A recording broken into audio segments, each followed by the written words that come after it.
নমস্কার বন্ধুরা, প্রিয়শ্রী ব্লগে আপনাদের সবাইকে অনেক স্বাগত জানিয়ে ব্লগটি শুরু করছি।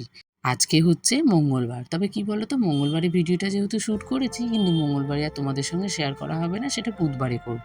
তো সেটা হচ্ছে আজকেই। তো আজকেই ব্লগটা এডিট করে একেবারে তোমাদের সঙ্গে। তো যাই হোক, কেমন আছেন আপনারা না অবশ্যই কিন্তু কমেন্টে জানাবেন। আর আমি কিন্তু বেশ ভালো আছি। আর যেহেতু সামনেই জামাই ষষ্ঠী গেল, সবাই তো আপাতত ভালোই আছে। কিন্তু যেহেতু প্রচণ্ড পরিমাণে গরম পড়ে গেছে, সেখানে কিন্তু খাওয়া দাওয়ার একটু গন্ডগোল হয়ে গেলে কিন্তু সবার অবস্থা কিন্তু একটু খারাপই হয়ে যেত। যাই হোক, আমাদের কিন্তু নর্মাল খাবার দাবারই ছিল। তো সবাই খুব ভালোই খেয়েছে আর সবাই এখন কিন্তু সুস্থও আছে। তাই দেখেন সকালবেলা উঠেই কিন্তু মা এখানে রান্নার যোগাযন্ত্রণা শুরু করে দিয়েছে। তাই এখানে সবাই একটু হাতাপাতি মাকে কাজে গিয়ে দিচ্ছিলাম। এই সময়গুলো কি বলেন তো, খুব ভালো কাটে, কিন্তু কম সময়ের মধ্যেই সময়গুলো কেটে যায়। আর অনেকটা কম সময় আমাদের এই সময়গুলো থাকে। খারাপ সময়টা আমাদের যেন কাটতেই চায় না, আর যখন ভালো সময়গুলো আসে তখন কেমন যেন মুহূর্তের মধ্যে সব কিছু শেষ হয়ে যায়। ভালো আর খারাপ দুটো মিলিয়েই তো আমাদের জীবনে চলতে হয়, এগিয়ে যেতে হয়। তবে ভালোটা সবসময় আমাদের একটু বেশিই মনে থাকে, কিন্তু ভালোটা আমরা সবসময় ভুলেই যাই। কিন্তু খারাপ সময়গুলো আমাদের কিন্তু খুব মনে থাকে। আর কেউ যদি আমার ভালো করে, সেটা কিন্তু আমি কখনোই মনে রাখতে পারি না। আর কেউ যদি আমার সাথে খারাপ ব্যবহার করে, সেটা কিন্তু সবসময় আমার মনে থাকে। তাই আমার মনে হচ্ছে এই দুনিয়াতে ভালো মানুষের কোনো দাম নেই। আমি বোন দুজনেই বাড়ি চলে আসবো, সেই জন্য মায়ের মনটা কিন্তু একটু খারাপ ছিল। যদিও মন খারাপের মধ্যে আমাদের জন্য মন খারাপ থেকে মামামের জন্য মনটা খারাপ হয় বেশি। আমি যদি বাড়ি চলে আসি, তাহলে তো আমার সাথে মামামকেও বাড়ি চলে আসতে হবে। এই জন্য কিন্তু আরও বেশি মায়ের মনটা খারাপ ছিল, যেহেতু আমি বাড়ি চলে আসছি। আর কদিন পরেই হয়েছে অম্বুবাচী, যেহেতু তখন আমরা থাকছি না, যেহেতু জামাই ষষ্ঠীর পরে পরে এটা হয়, তো তাই কিন্তু বলতে পারো মা প্রত্যেক বছর এই যখন জামাই ষষ্ঠীতে আমরা আসি, তখন কিন্তু অম্বুবাচীতে যেগুলো আমাদের নিয়ম মেনে সব খাওয়া হয়, মা কিন্তু সব কিছু এগুলো বানিয়ে তারপরে আমাদেরকে সবাইকে খাইয়ে তারপরে বাড়ি পাঠায়। তো এবার তার ব্যর্থতা কিন্তু হয়নি। তাই দেখো, বাবা সব জোগাড় করে দিয়েছে আর মা কিন্তু সব বানিয়ে নিচ্ছে। আর যেহেতু আমি হয়তো আমাকে দিয়েই যাই প্রত্যেক বছর, আর যেহেতু বোন এবার প্রথম এসেছে বিয়ের পরেই, বলতে পারো জামাই ষষ্ঠীটা এবার প্রথম হয়েছে।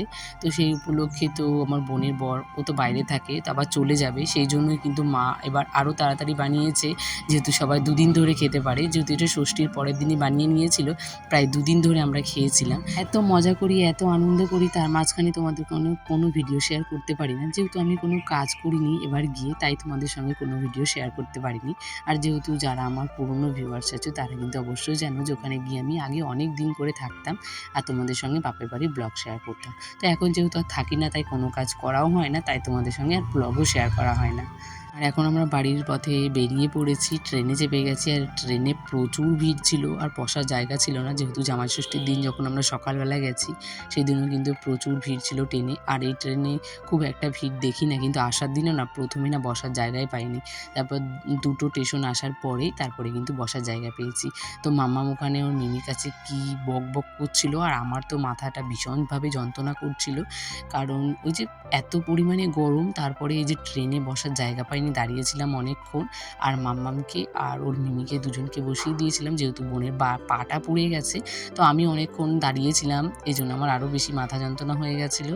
তো আমরা তারপরেই বাড়ি এসে গেছি। বাড়িতে এসে মাম্মামকে দেখো খেলনা নিয়ে খেলা শুরু করেছে, আর আমি অনেক কাজ করেছি, তাই তোমাদের সঙ্গে আর বাড়ির ব্লগগুলো পরের থেকে শেয়ার করব। হ্যালো এভরিওয়ান, তো গুড মর্নিং বলে ভিডিওটা শুরু করছি না, কারণ ভিডিওটা কন্টিনিউ ওই বাড়ি থেকেই করেছিলাম, কিন্তু রাস্তার মাঝখানে ভিডিওটা অফ হয়ে গেছিলো, যেহেতু আমরা কালকে রাতেই বাড়ি চলে এসেছিলাম। হচ্ছে ওই মঙ্গলবার, আর আজকে হচ্ছে বুধবার। আর বুধবারে এখন আমি বাড়িতে এসে গেছি। তো সকাল থেকে একদম আসার থেকে টানা কাজ করে গেছি, তাই তোমাদের সঙ্গে আর কিছু শেয়ার করতে পারলাম না। আর তারপরে কী বলতো, কারেন্ট ছিল না, মানে যে কাজগুলো করে যে একটু নিজের রেস্ট নেব, সেটাও পারছিলাম না। তো অনেকগুলো কাচাকুচি করেছি, আর নতুন ছাদে আজকে আমি জামা কাপড়গুলো সব রোদে দিয়েছি, কারণ অনেকগুলো প্রায় দুটো বেড কভার, তারপরে সবগুলো বালিশের ওয়ারগুলো সবই কেচেছি, অনেকগুলো জামা কাপড় হয়ে গেছে। তাই ভাবলাম যে চলো আজকে ছাদে, যেহেতু এখন কাজ শেষ হয়নি, তবুও ইট দিয়ে ওই মানে ছাদের যে চারি সাইডটা ওটা ঘেরা হয়ে গেছে। তো ভাবলাম যে চলো তাহলে আজকে ছাদেই দিয়ে আসি, তাহলে তাড়াতাড়ি শুকিয়ে যাবে। যেহেতু প্রতিদিনই ওই বিকেলের পরে বৃষ্টি হচ্ছে, তাই জন্য আরও। তো এখন এই যে, আর কারেন্টটাও এক্ষুনি আসলো। তো কারেন্টটা আসার পরে খুব ভালো হয়েছে। এখন মামামকে খাইয়ে ঘুম পাড়িয়ে দেবো, তারপরে যে বেড কাভারগুলো দিয়ে এসেছি, কারণ প্রচণ্ড রোদ, সব একদম পুড়ে যাবে, তাই নিয়ে আসবো। তো চলো আজকের ভিডিওটা আমি এখানেই শেষ করছি। ভিডিওগুলো কেমন লেগেছে অবশ্যই কমেন্টে জানিও। আর তোমাদের সঙ্গে কী বলতো, আর কালকে থেকে আবার নেক্সট ব্লগগুলো, যে বাড়ির ব্লগগুলো তোমরা দেখতে ভালোবাসো, সেই ব্লগগুলোই আসবে। তো চলো আজকের মতো টাটা। সবাই সুস্থ থাকবে, ভালো থাকবে, আর আমার চ্যানেলে ভিডিওগুলো ভালো লাগলে অবশ্যই সবাই সাবস্ক্রাইব করে পাশে থেকে চলো টাটা।